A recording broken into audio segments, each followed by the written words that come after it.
The brass Loupe lay on the frozen ground, its lens cracked, and Herbert was on his knees in the November mud. He was 72 years old. His hip had been replaced twice.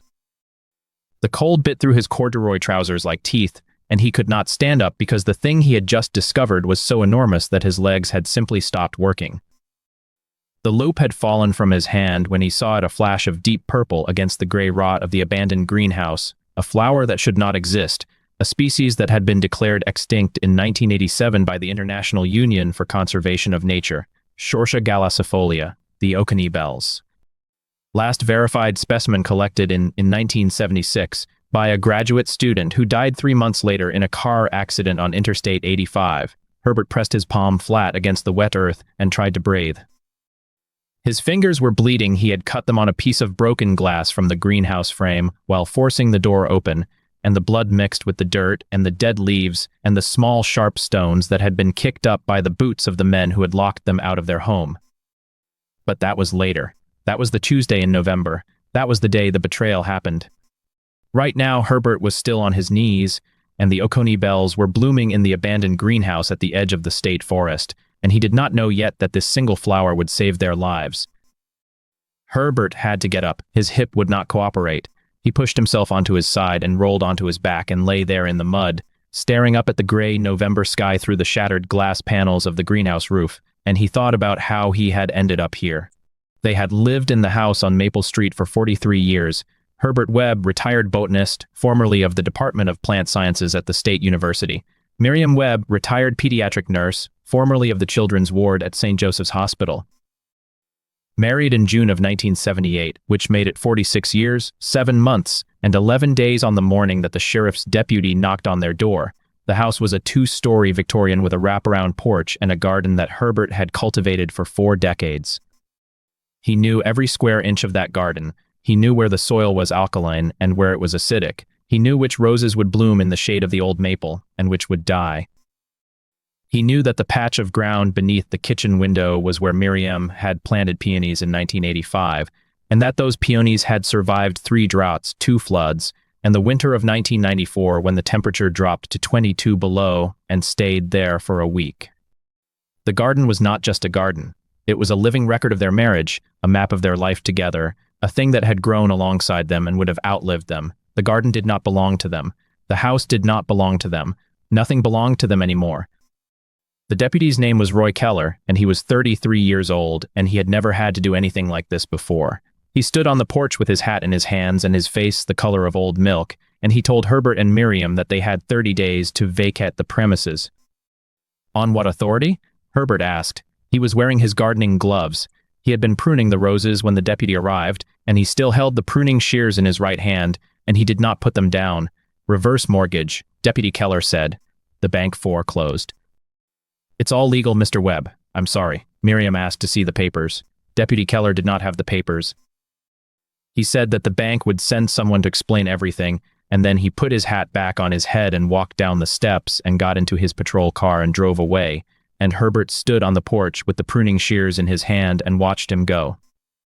The shears were German steel, made in 1968, purchased by Herbert's father at a hardware store in Pittsburgh. Herbert had inherited them when his father died in 1992, and he had used them to prune every rose bush in every garden he had ever tended, and he held them now like a weapon, which they were not, which they had never been. He did not put them down. The bank sent a man named Douglas Parrish. He arrived on a Thursday in a white Ford Explorer with leather seats and a coffee cup from a place that cost $6 for a lat. He was 47 years old, and he wore a blue suit that cost more than Herbert's entire wardrobe, and he sat at the kitchen table with a folder full of papers and explained, in the patient tone of a man who has explained this exact thing to 137 other families, that the reverse mortgage had matured, that the interest had compounded, that the balance was now $187,000, that the house would be sold at auction, that the proceeds would go to the bank, that there was nothing to be done. We paid off the mortgage in 2005, Miriam said. She was sitting across from him, her hands folded on the table, her voice calm. She had told dying children that they were going to be okay. She had held the hands of mothers who were about to lose their babies. She had been trained to stay calm when everything was falling apart, and she was calm now. Yes, you paid off the original mortgage, Parrish said.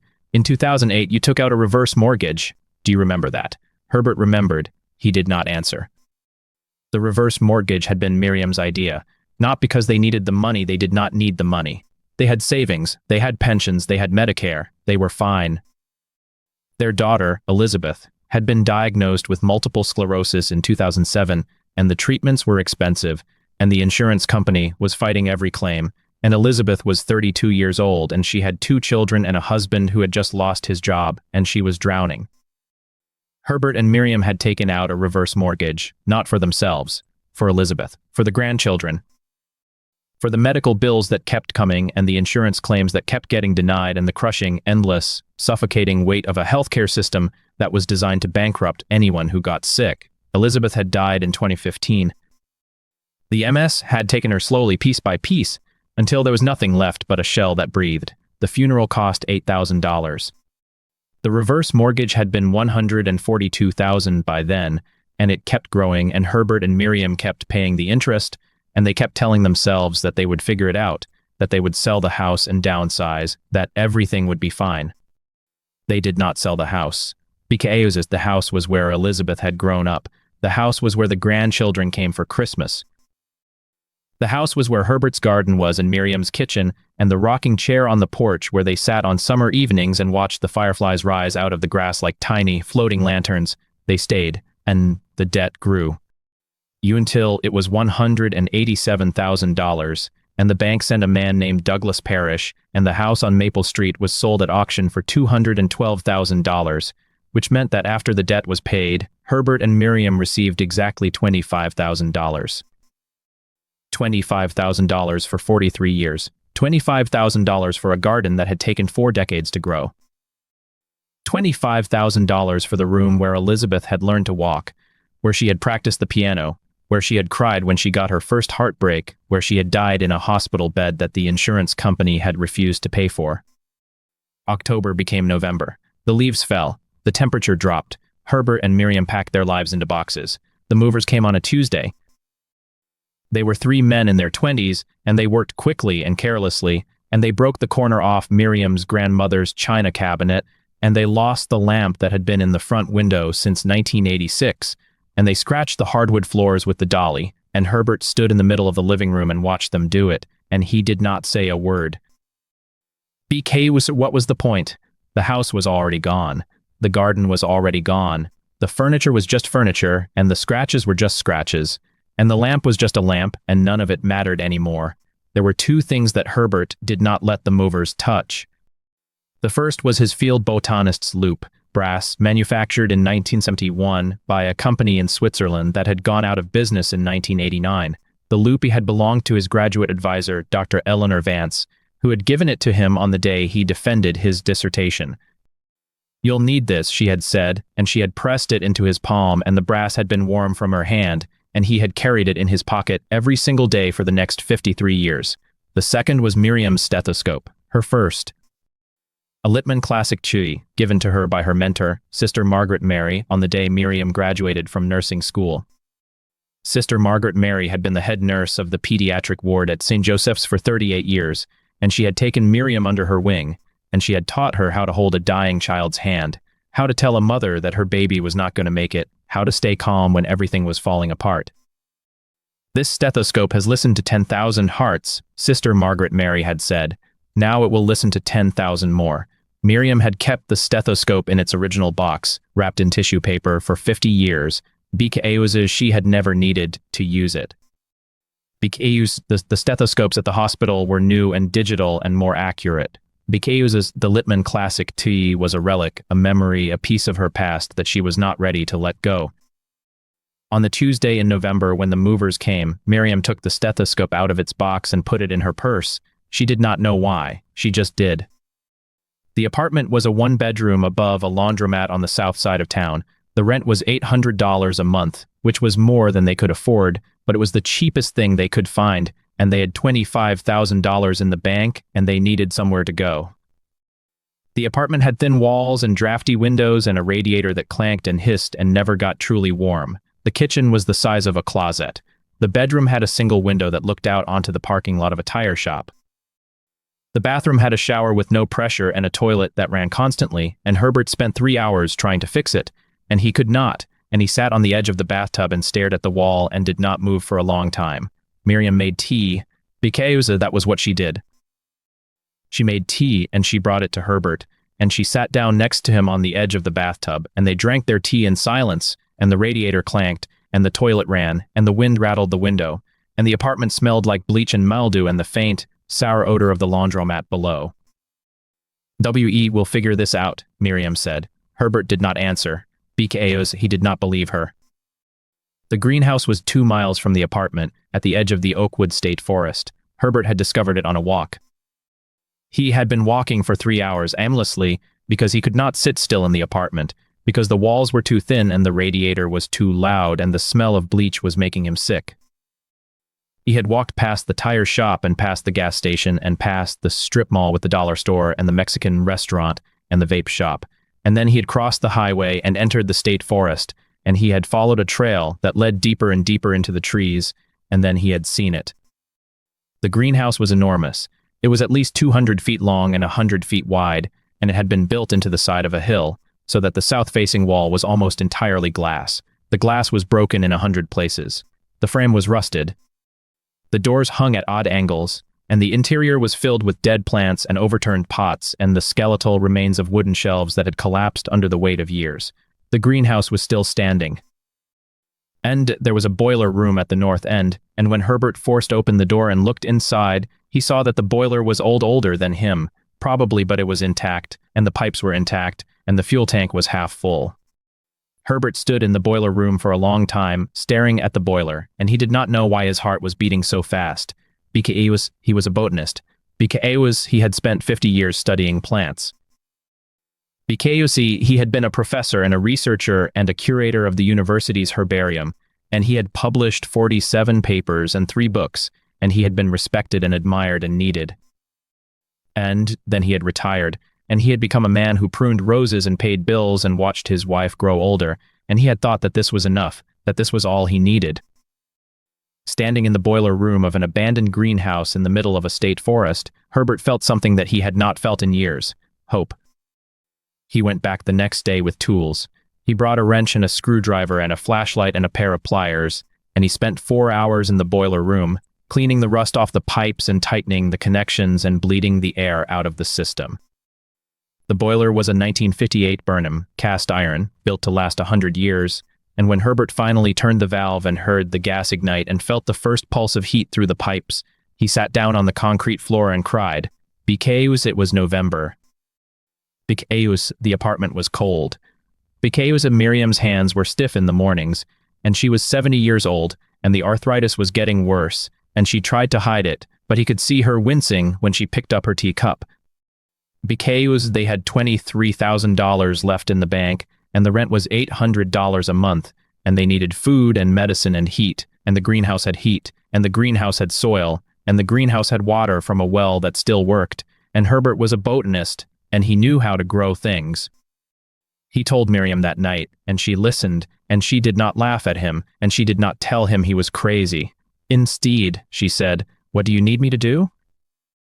They moved into the greenhouse on a Saturday. It took them 3 trips with a borrowed truck. They brought a mattress and a camp stove and a cooler and a box of canned food and the brass loop and the stethoscope and a blanket that Miriam's mother had knitted in 1972. They set up their bed in the boiler room, where it was warm, and they hung the blanket over the window to block the draft, and they ate soup from a can, and they slept in their clothes, and when Herbert woke up at 2:14 a.m. to the sound of rattling the broken glass, he lay in the darkness and listened to Miriam breathe, and he thought about what they had lost. He also thought about what they had found. The boiler room was 12 feet by 12 feet, with a concrete floor and cinder block walls and a single bare light bulb that hung from a wire. It was not a home. It was shelter. It was warmth. It was a place to sleep and a place to plan and a place to hope. Herbert began to repair the greenhouse. He started with the glass. There was a pile of old panes stacked against the back wall broken, most of them, but some intact. He sorted through them, cutting his hands on the sharp edges, and he used the intact panes to replace the worst of the holes in the south-facing wall. He sealed the gaps with duct tape and plastic sheeting in prayer. He fixed the door so that it closed properly. He swept the floor clear of dead leaves and broken pots and the desiccated remains of plants that had died 10 years ago, when the greenhouse had been abandoned. And as he worked, he discovered things. There were pots of soil that had not been touched in a decade, and when he turned them over, he found seeds, old seeds, dormant seeds, seeds that had been waiting, patiently, for someone to come and wake them up. Herbert planted them. He did not know what they were. He did not know if they would grow. He planted them anyway, because that was what he did, because he was a botanist, because he believed in the stubborn persistence of life, because he had nothing left to lose. The first sprouts came up on the 17th day. They were small and green and fragile, and Herbert knelt beside them in the dirt and pressed his palm against the soil and felt the heat rising from the boiler pipes beneath the floor. And he thought about how strange it was that this abandoned greenhouse, this broken and forgotten place, had brought him back to life. He began to catalog. He had a notebook that he had bought at the dollar store for $3. The paper was thin, and the pen was cheap, and the notebook would fall apart if it got wet. It was all he had, and so he wrote in it every day, recording the growth of each plant, the color of each leaf, the height of each stem. He used the brass loupe to examine the seedlings. The lens was scratched, but it still worked, and when Herbert held it to his eye, he could see things that the naked eye could not see: the tiny hairs on the stem, the intricate veins in the leaf, the delicate structure of the cell walls. And he thought about Dr. Eleanor Vance, who had given him the loupe 53 years ago, and who had told him that the most important thing a botanist could do was to see. Look closely, she had said. Look carefully. Look until you cannot see anything else. That is where the truth lies. Miriam found her place in the greenhouse too. She did not know plants. She had never been a gardener. She was a nurse, and she knew that living things needed care, and she knew that Herbert was not eating enough, and she knew that his hands were bleeding, and she knew that he had not slept properly in weeks. She took care of him. She cleaned his cuts and bandaged his fingers. She made rice and beans on the camp stove, and she made sure that he ate every bite. She sat with him in the boiler room at night, and she talked to him about nothing, about the weather and the birds and the sound of the wind in the trees, and she held his hand, and she did not let him fall. She also took care of the greenhouse. She found a roll of plastic sheeting in a corner, and she used it to patch the holes in the roof. She found a bucket, and she filled it with water from the well, and she carried it to the plants that Herbert had planted, and she watered them. She found a rake, and she cleared the dead leaves from the pathways. She found a broom, and she swept the floor. And she found the stethoscope in her purse, and she took it out, and she held it in her hands, and she remembered Sister Margaret Mary, who had taught her that the most important thing a nurse could do was to listen. Listen to the heart, Sister Margaret Mary had said. Listen to the lungs. Listen to the silence between the beats. That is where the truth lies. Miriam hung the stethoscope on a nail in the boiler room, next to the door. She did not know why, she just did.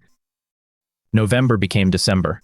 The temperature dropped below freezing, and the wind picked up, and the greenhouse rattled and groaned, the boiler held, and the pipes held, and the plants grew. Herbert planted more seeds. He had found a catch of them in a metal box under a pile of burlap sacks, hundreds of seeds, labeled in a hand that he did not recognize, dated from 1998 to 2003. The labels were faded, and some were illegible. Enough could be read to tell him that these were not ordinary seeds. Trillium persistens, listed as endangered in 1996, Rhododendron catabians, a rare hybrid, not seen in the wild since 2001, Rhododendron vaccei, the pink shell azalea, native only to a small region of North Carolina, threatened by habitat loss. And then there were the seeds that he could not identify. They were in a separate box, wrapped in wax paper, with no label. The seeds were small and dark, like poppy seeds. They were not poppy seeds. Herbert held one under his loupe and studied it for a long time, and he could not place it, and that bothered him. Because he had been a botanist for 50 years. Because he had seen every seed that grew in this part of the country. Because he had written a book on the flora of the Appalachian region and had been used as a textbook in 3 universities, and he knew these plants the way that a priest knows his congregation. This seed was different. He planted it, and indeed, he waited. The first frost came on December 14th. Herbert woke up to find that the temperature in the greenhouse had dropped to 38 degrees overnight. The boiler had cycled off, and the pipes were cold, and the plants were shivering. He spent the day insulating the greenhouse. He found old blankets and tarps and cardboard boxes, and he tacked them to the walls and the ceiling and the door. He stuffed rags into the gaps around the windows. He built a fire in a metal barrel that he found behind the greenhouse, and he carried the heat in buckets to the boiler room. It was not enough. He went into town and bought a space heater from the hardware store. It cost $40, which was more than he wanted to spend. It would keep the boiler room warm, and it would keep the plants alive, and that was what mattered. December became January. The snow came, and the temperature stayed below freezing, and the greenhouse became a fortress of plastic and cardboard and hope. Herbert spent his days tending the plants. He talked to them. He sang to them. He read to them from the book on Appalachian flora that he had taken from the library, because the library had a copy, and because he had not been able to afford to buy his own, and the plants grew. The Trillium persistens pushed up through the soil, its leaves unfurling like tiny green hands reaching for the light. The rhododendron cataobians put out new shoots. The unknown seeds, the ones that had bothered Herbert so much, sprouted into something that he did not recognize. He called it Plant X in his notebook, and he watched it. Miriam woke up one morning in mid-January with a cough that would not stop. She had been sick for a week. She had hidden it from Herbert, because she did not want him to worry. He had enough to worry about, because the plants needed him, because she was a nurse and she knew how to take care of herself. The cough got worse, and her temperature went up. And her chest hurt when she breathed. Herbert told her to lie down, and he brought her water and aspirin, and he sat beside her and held her hand, and he did not know what to do, because he was not a doctor, because the nearest hospital was 20 miles away. Because they did not have a car, because they had sold it to pay the rent on the apartment, because they had moved into the greenhouse, because they had nowhere else to go. Miriam was a nurse. She had spent 40 years treating children who were sick and scared and alone. And she had learned that the most important medicine was not in a bottle, it was in the hands and the voice and the presence of someone who cared. She treated herself. She drank tea with honey and lemon. She took aspirin for the fever. She rested. She let Herbert bring her soup, and she let him hold her hand, and she let him worry. And she got better. Slowly, gradually, day by day. Because she was stubborn. Because she was not ready to die. Because she had a stethoscope hanging on a nail in the boiler room, and she had not listened to a child's heart with it yet, and she wanted to. February came, and the snow melted, and the days got longer, and the greenhouse filled with light. Herbert's plants were thriving. The Trillium persistens had bloomed a single white flower with 3 petals, delicate and perfect. The rhododendron cataobians was covered in buds. The unknown Plant X had grown into something that Herbert had never seen before. He studied it. He examined the leaves under his loupe. They were broad and dark green, with a pattern of veins that he did not recognize. The stem was woody, like a shrub. The leaves were arranged in a spiral, which was unusual. The plant had not flowered yet. Herbert could see buds forming at the tips of the branches. And he had a feeling, a strange, creeping, impossible feeling. The pattern of veins on the leaves reminded him of something that he had seen in a book a long time ago, something that he had studied in graduate school when he was young and hopeful and full of dreams. He could not remember what it was. He wrote it down in his notebook, and he kept watching. March was the month that Miriam started using the stethoscope. Not on patients, there were no patients in the greenhouse. On Herbert, she would listen to his heart in the morning when he woke up. She would listen to his lungs after he had been working in the cold. She would listen to his breathing at night when he was asleep to make sure that he was still alive. And it was not just a ritual. It was a way of staying connected, a way of remembering who she was. Because she had been a nurse for 40 years. Because she had listened to 10,000 hearts. Because she had held the hands of dying children and told their mothers that everything would be okay, even when it was not, even when she knew that it would not be. And now she was 70 years old, living in an abandoned greenhouse, with no money and no future and no hope. She could still listen. She could still hear the steady, stubborn beat of Herbert's heart. She could still feel the warmth of his skin through the stethoscope. She could still believe that as long as his heart was beating, there was a reason to keep going. April brought rain and warmth and growth. The greenhouse was full of green. The Trillium persistens had spread to 3 plants. The rhododendron cataobians was blooming clusters of pink flowers that filled the greenhouse with their sweet scent. The unknown Plant X had grown to 4 feet tall, and the buds at the tips of its branches were swelling, getting ready to open. Herbert spent more and more time with Plant X. He sat beside it for hours watching it. He measured its growth. He sketched its leaves in his notebook. He wrote down every detail, every observation, every thought. And the more he watched, the more he became convinced that he had seen this plant before. Where? When? He closed his eyes and tried to remember. He thought about the books he had read, the lectures he had given, the papers he had written. He thought about Dr. Eleanor Vance and the Loupe she had given him and the words she had said. Look closely. Look carefully. Look until you cannot see anything else. He looked. The first flower opened on a Tuesday in April. Herbert was sitting beside Plant X, as he did every morning, with his loupe in his hand and his notebook on his lap. The bud had been swelling for days, and Herbert had been waiting, patient as the earth, for the moment when it would finally open. And then it did. The petals unfurled slowly, like a hand opening after a long sleep. They were deep purple, almost black, with a yellow center that glowed like a tiny sun. The flower was small, no bigger than a quarter. It was perfect. And when Herbert saw it, his heart stopped. Because he knew that flower. He knew it the way that he knew his own wife's face. He knew it from the books he had read as a graduate student, from the lectures he had attended, from the papers he had studied. He knew it from the daydreams of his youth, when he had imagined discovering something new, something important, something that would change the world. And now it was here. Growing in an abandoned greenhouse at the edge of a state forest, in a pot that had been labeled with a date from 1998, in soil that had been waiting for 26 years, Shortia galacifolia, the Oconee bells, declared extinct in 1987, last verified specimen collected in 1976.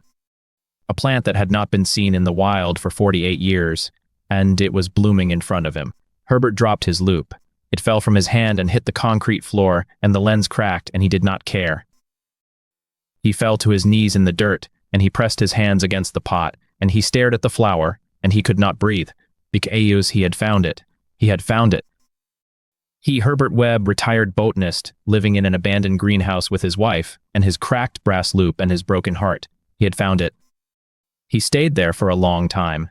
He did not know how long, minutes, hours. The light changed, and the shadows moved, and the greenhouse grew dark, and he stayed, until Miriam came looking for him. She found him on his knees, his hands still pressed against the pot, his eyes fixed on the flower. She knelt beside him, and she put her hand on his shoulder, and she asked him what was wrong. When he told her, she did not understand. Because she was not a botanist. Because she did not know what Oconee bells were. Because she did not know that this single flower was worth more than everything they had lost. She saw the look on his face. She saw the tears in his eyes. She saw the trembling of his hands. She saw the way that he was holding onto the pot like it was the only thing keeping him from falling apart. Indeed, she understood that this mattered. Herbert told her the story. He told her about Shortia galacifolia, the Oconee bells, first discovered in the mountains of North Carolina in 1788 by a French botanist named André Mycox. He told her about how the plant had been collected and studied and admired, and then it had disappeared. He told her about the expeditions that had been mounted to find it, the searches that had failed, the declarations of extinction. And he told her what this meant. If this is real, he said, if this is actually Shortia galacifolia, then this greenhouse is a protected site. The state will have to declare it a conservation area. The university will have to study it. The Department of Natural Resources will have to protect it. Miriam did not understand. Protect it from what? From us, Herbert said. From anyone who wants to destroy it. This plant is worth more than this greenhouse. It's worth more than this forest. It's worth more than, he stopped. It's worth more than everything we have. And then he realized. The greenhouse was not just a greenhouse anymore. It was a research site. It was a conservation area. It was a place that could not be touched, could not be destroyed, could not be taken away. Because the Oconee bells were growing here, and that meant no one could force them to leave. There was a problem. The greenhouse was not theirs. It belonged to the state, to the Department of Natural Resources, to the Oakwood State Forest. Herbert and Miriam were squatters, living in a building that they did not own, on land that did not belong to them. And if they told anyone about the Oconee bells, they would be discovered. They would be evicted. They would lose everything. They had to keep it secret. How? How do you keep a secret like this? How do you hide a plant that has been declared extinct, a plant that every botanist in the country would give their right arm to see, a plant that belongs in a museum, in herbarium, in the pages of a scientific journal? And Herbert did not know. He knew one thing. He was not going to let this plant die. The next morning, Herbert woke up early and went to check on the Oconee bells, and he found a second flower. It had opened overnight, and it was even more beautiful than the first. The petals were a deeper shade of purple, almost black, and the yellow center glowed like a tiny sun. And Herbert knelt beside it, and he looked at it through his cracked loupe, and he thought about what he was going to do. Because he could not keep this a secret forever. Because the plant needed to be studied. It needed to be documented. It needed to be preserved. Because if he did not tell anyone, and the plant died, he would never forgive himself. If he told someone, he would lose the greenhouse. He would lose the warmth. He would lose the only home he and Miriam had. And he did not know what to do. He did the only thing he could think of. He wrote a letter. The letter was addressed to Dr. Sarah Chen, the director of the university's herbarium. Herbert had met her once at a conference in 2018. She was young, maybe 40, and she was smart, and she was ambitious, and she had published a paper on rare Appalachian flora that Herbert had read and admired. And he told her about the Oconee bells. He did not tell her where they were. He did not tell her who he was. He just told her that he had found Shortia galacifolia, that it was alive and blooming, that it needed to be studied. And he mailed the letter from the post office in town, using a fake name and a return address that did not exist, and then he waited. A week passed. 2 weeks. Indeed, then, on a Tuesday in May, a car pulled up to the gate of the state forest. It was a white Toyota Camry, and it was driven by a woman in her 40s with dark hair and glasses and a look of intense concentration on her face. And Herbert watched from the greenhouse as she got out of the car and walked toward the gate, and he knew, without knowing how, that this was Dr. Sarah Chen. He went out to meet her. She was wearing hiking boots and jeans and a fleece jacket, and she had a backpack slung over her shoulder. She looked tired, like she had driven a long way. Her eyes were bright and alert. "Are you the one who wrote the letter?" she asked, and Herbert nodded. Because there was no point in lying.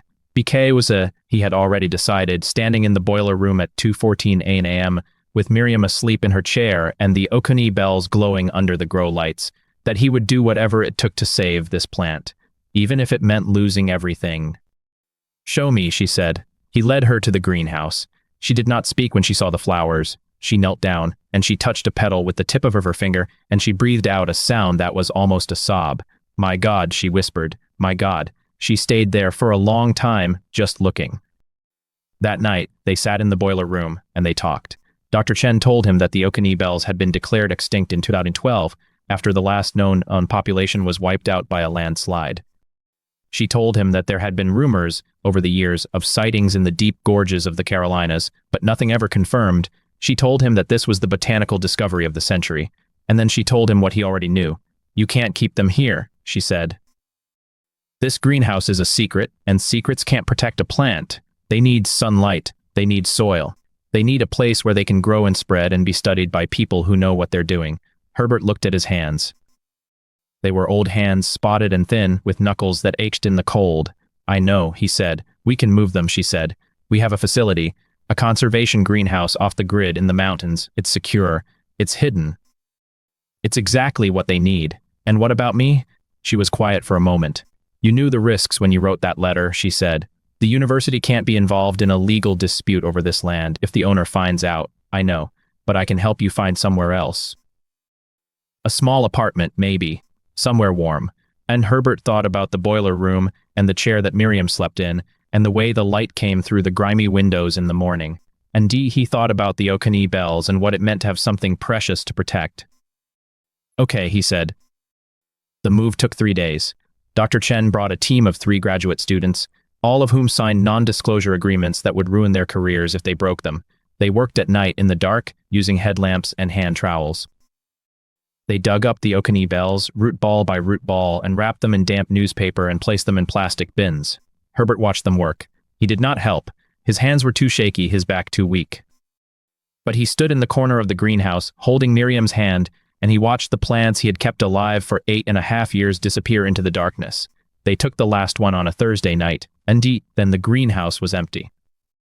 That was when everything fell apart. The landowner, a man named Ronald Pritchard, had been monitoring the property ever since the university's inquiry about the Oconee bells. Someone in the herbarium had talked, despite the NDAs, and the rumor had reached Pritchard's ears. He had a team of lawyers, and he had a team of surveyors, and he had a deep, burning hatred for people who trespassed on his land. The eviction notice arrived on a Monday. It gave them 7 days to vacate the premises. Herbert stood in the doorway of the greenhouse, looking at the empty benches and the dead grow lights, and he felt something inside him crack. He had nowhere to go. He had no money. He had Miriam, who did not understand what was happening, who kept asking him why they were leaving, who cried when he tried to explain, and he had no plants. That was when the visitor came. It was a warm evening in late May, and Herbert was sitting on the steps of the cottage, watching the sun set over the ridge. He heard a car approaching, but he did not look up. He did not care anymore. The car stopped. A door opened. Footsteps on the gravel. "Mr. Farley?" He looked up. It was a young man, maybe 30, with a beard and a backpack and a kind face. "My name is Lucas," he said.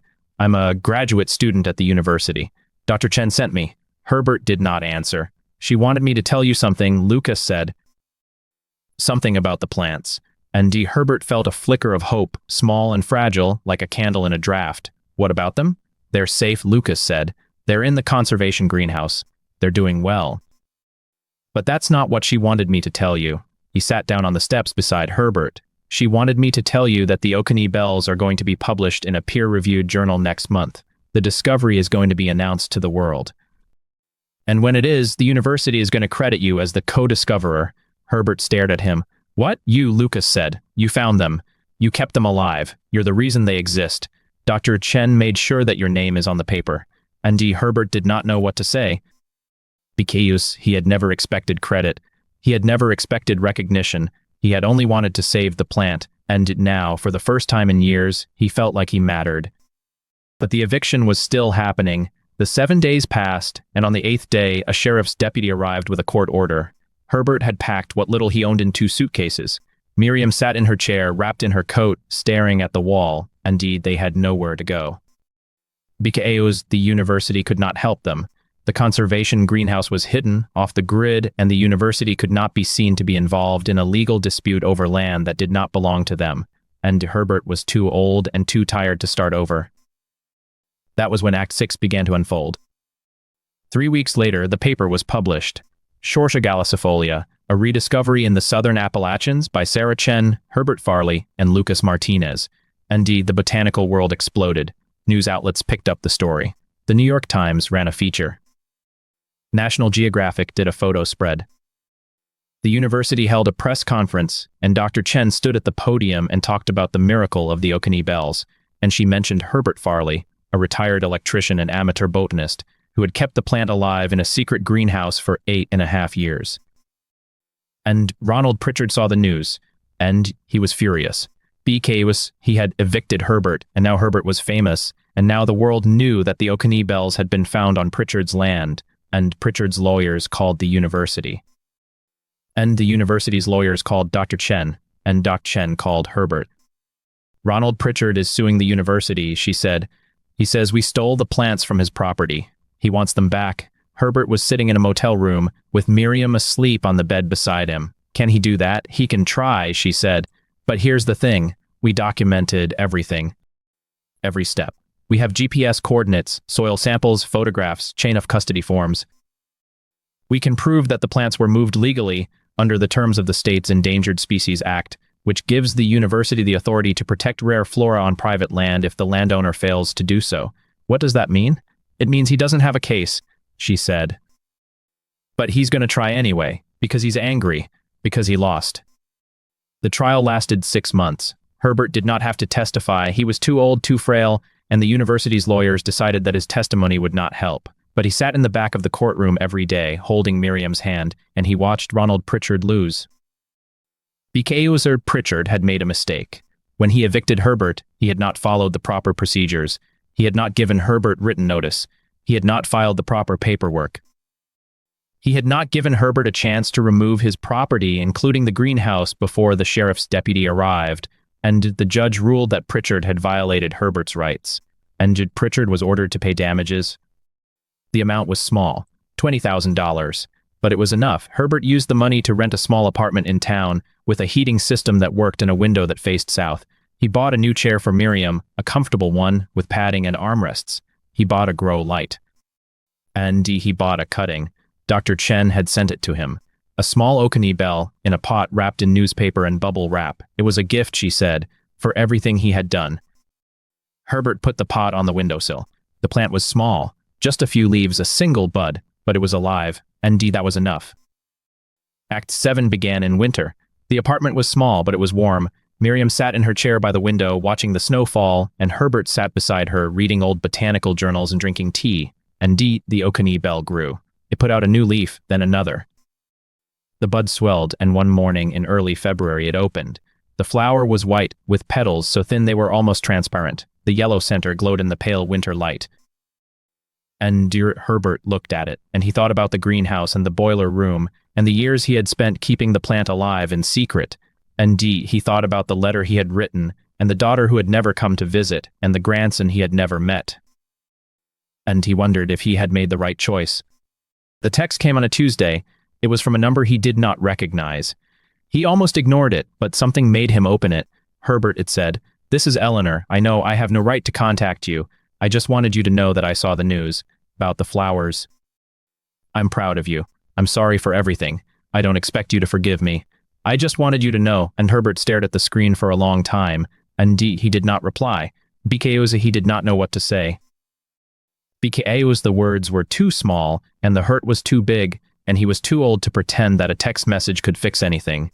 Because he had spent 10 years waiting for an apology, and now that it had come, it felt like nothing. Just words on a screen. That night, he sat by the window looking at the Oconee bell.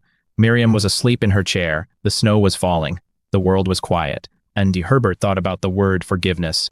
Because he did not know what it meant anymore. Because he had spent so long being angry, and then he had spent so long being tired, and now he was just old. And he did not have the energy to hold a grudge. And he did not have the energy to let it go. The next morning, he found something in the mail. A small package wrapped in brown paper. No return address. He opened it. Inside was a photograph. It was old, faded, creased. A picture of a woman in her 30s, standing in a garden, holding a child in her arms. The woman was smiling. The child was laughing, his wife, his daughter. And Herbert turned the photograph over. On the back, in handwriting he recognized, were 3 words: "I remember." He did not know who sent it. He did not know how they had found him. And he did not know what to do with it. He put it on the windowsill, next to the Oconee bell. And he left it there. That evening, Miriam woke up from a nap and looked at the photograph. "Who is that?" she asked. "Eleanor," he said. "Our daughter." Miriam stared at the photograph for a long time. "She's pretty," she said. And Herbert nodded. "Her name is Eleanor," he said again, as if saying it twice would make it real. And Miriam looked at him, and for a moment her eyes were clear. Did she come to visit? And Herbert did not know how to answer.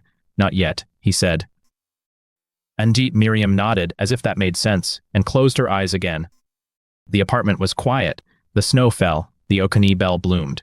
And Herbert sat in his chair, looking at the photograph and the flower and the woman he had loved for 60 years. And wondered if this was what peace felt like. If it was very small, very quiet, very fragile.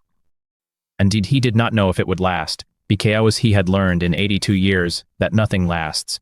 Not the flowers, not the secrets, not the apologies. Yet he kept the photograph on the windowsill, and he kept the Oconee bell alive, because it was all he knew how to do. The next morning, when he woke up, there was a new bud on the plant.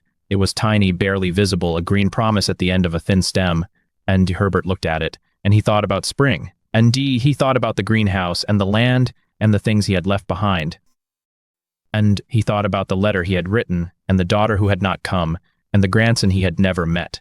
And he thought about the photograph, and the 3 words on the back: "I remember." He wondered if that was enough, because it was all he had.